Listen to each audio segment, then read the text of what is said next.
Hi మామ, అందరికీ నమస్తే.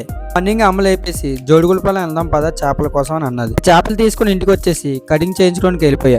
కటింగ్ అయిపోయాక ఇంటికి వచ్చి స్నానం చేసి చర్చికి బయలుదేరిపోయా. చర్చ్ అయిపోయాక రిటర్న్ అయిపోయాం. ఇంటికి వచ్చేసరికి మార్నింగ్ తీసుకున్న చేపలు అమ్మ రెడీ చేస్తుంది. ఇంకో పక్క బ్రేక్ఫాస్ట్ రెడీ చేసి ఇచ్చేసింది. బ్రేక్ఫాస్ట్ అయిపోయాక కొంచెం ఎడిటింగ్ వర్క్ ఉంటే ఎడిటింగ్ వర్క్ కంప్లీట్ చేసుకున్నా. ఇంకా అమ్మ లంచ్ అయిపోయిందని పిలిస్తే లంచ్ కంప్లీట్ చేసుకున్నా. ఇంకా కాసేపు రెస్ట్ తీసుకొని క్రికెట్కి స్టార్ట్ అయిపోయా. ఇంకిద్దరు కెప్టెన్స్ టాస్కి వెళ్ళిపోయారు. మనం ఫస్ట్ మ్యాచ్ ఎప్పుడు సరిగ్గా ఆడం.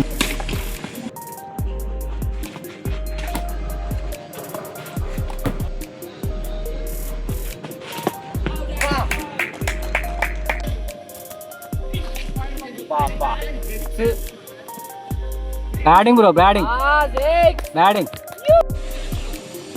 Batting bro.